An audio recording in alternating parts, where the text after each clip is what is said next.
तालुका हद्दीतील अनेक दुचाकी चोरीला जाण्याच्या घटना घडलेल्या असून या चोरीच्या गाड्या शोधण्यासाठी राहुरी पोलिसांकडून राबवलेल्या विशेष मोहिमेत 42 बिना नंबर प्लेट असलेल्या गाड्या पोलिसांना आढळून आल्यात। त्या गाड्यांवर दंडात्मक कारवाई करण्यात आली। वाहन विक्री करणाऱ्या दुकानदारांची व बिना नंबर प्लेट गाडी विकणाऱ्या नंबर प्लेट बनवणाऱ्या त्यांच्यावरही कारवाई करण्यात आली।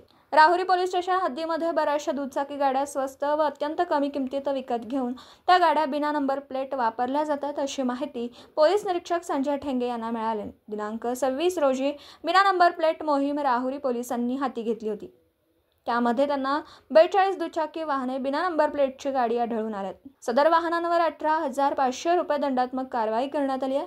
तसेच 42 वाहनांपैकी एक वाहन हे व्हेइकल डीलर यांनी आरटीओ नोंदणी होण्यापूर्वीच बिना नंबर प्लेट ग्राहकांना दिल्याचं याबाबत चौकशी करून पुढील कारवाई केली जाणार आहे। या कारवाईतील 42 वाहनांवर दोनही बाजूचा नंबर बसवून ही वाहनं मूळ मालकाच्या ताब्यात देण्यात आली आहेत। जर आपली दुचाकी चारचाकी वाहनांवर पुढील व मागील दोनही नंबर प्लेट बसवून घ्यावेत, जेणेकरून विनाकारण दंड भरण्याची वेळ येणार नाही। असे सर्व नागरिकांनी नंबर प्लेट बसवण्यास चोरीची वाहनं शोधून काढणं ही सोपी जाईल।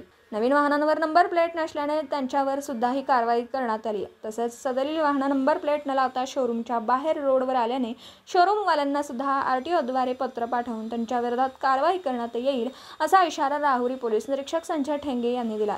ही शोध मोहीम पोलीस अधीक्षक राकेश ओला, अपर पोलीस अधीक्षक वैभव कलबुर्मे, उपविभागीय पोलीस अधिकारी बसवराज शिवपूजे यांच्या मार्गदर्शनास पोलीस निरीक्षक संजय ठेंगे यांच्या नेतृत्वात सहाय्यक पोलीस उपनिरीक्षक फडोळ, पोलीस उपनिरीक्षक पाटील, पोलीस हवालदार ठाणगे, जालिंदर धायगुडे यांच्या पथकाने केली। न्यूज 14 सह दीपक मकासरे, राहुरी विद्यापीठ।